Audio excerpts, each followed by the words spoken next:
Here comes a new stage, Insomnia Citadel from Final Fantasy 15. This will be the new major piece of content for this month. From my observation, it's kind of like Pandemonium, where there's multiple areas in the level where elevation decreases or increases.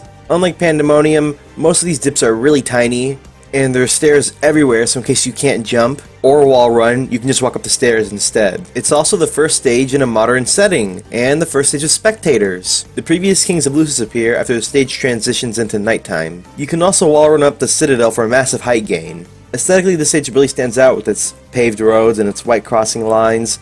Seeing Firion run around in his little blue booties and his little blue cape in essentially a modern setting is very amusing to me. Speaking of Firion, he got a massive rework for this update, along with Squall.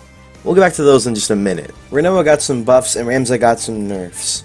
Rinoa's neutrals were made faster by 3 frames, and her vertical angle was increased on the neutral by 1 degree. This is true for both in the air and on the ground. Angelo Rush, her backwards bravery attack when you hold the button after planting down Angelo, has had its damage increased from 208 to 320. Ramza's Holy has lost range by 5 meters. Along with that, all of his attacks have lost bravery damage. It goes in the same order as NT's move list. So the first one is a ground neutral bravery, and the last one is a dash attack.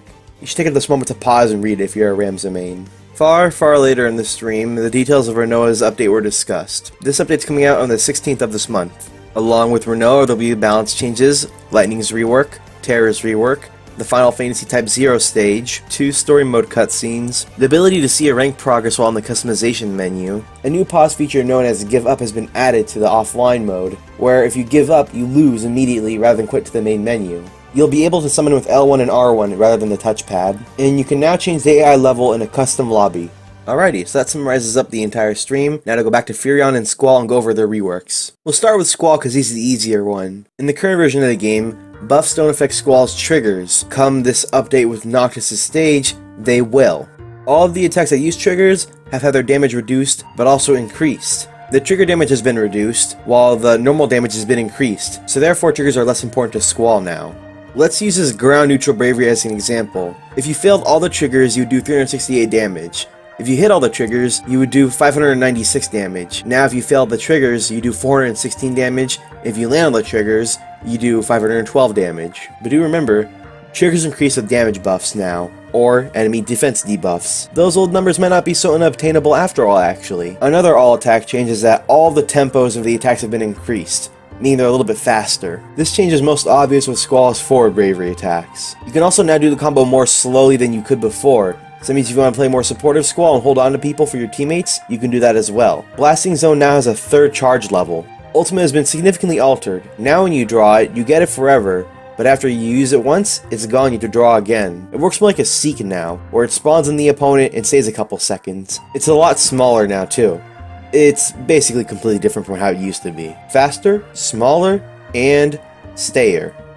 I'm not sure if the last one's a real word. Draw and Junction gives nearby allies the EX skill as well. Lightning Shot has gained a vertical angle, so it actually goes up a little bit, meaning if your opponent jumps, and at the apex of the jump, they can be brought right back down in front of you.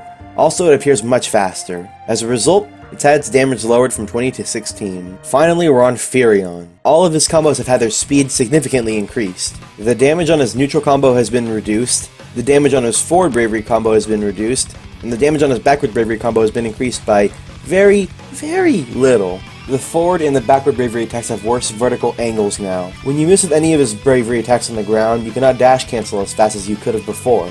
The first hits of his forward and backward bravery only do a single hit, which makes him a little bit faster. Meanwhile, the first hit of his neutral attack has a slower startup, and the second part, with the Blizzard Wand, doesn't do the vacuum effect anymore, meaning it doesn't suck people in. Firion's air bravery attack has had its damage increased. Firion's backwards air bravery attack has had its damage increased from 112 to 400. It cannot cancel into any more ground bravery attacks, meaning you can't just do a neutral instantly after landing on the floor and pull everybody in. It starts a little bit slower, but you move forward a little bit before you actually go slamming down. Kind of like Braver, or Noctis' backwards bravery in the air. His dash attack only changes into his neutral now, but it moves much faster when you actually land it. Firion now has a 3rd air bravery attack, a forward dash in the air. Riposte, his terrible counter HP attack, has been replaced with a Warp Strike style attack. Lastly, Blood Weapon. Previously, when you would land an HP attack using Blood Weapon, you'd get 40% of the HP damage back, and your teammates get 20% each. That's about everything for Dissidia NT. There's some extra icons shown for Dissidia Arcade, but who cares about that? I'm Blue the Hedgehog. I used a post on Reddit to help me translate all this stuff and put it into a video form for all of you lovely ones to see. I'll put the link into it in the description below. If I forget, someone just comment and I'll put it down. Hopefully I don't forget, because I'm saying this all out loud right now. If I forget, it's going to be pretty embarrassing. But I'll see you guys next time on Blue the Hedgehog. Stay safe, doing your mom, and looking forward to Renoa on the 16th. Bye-bye.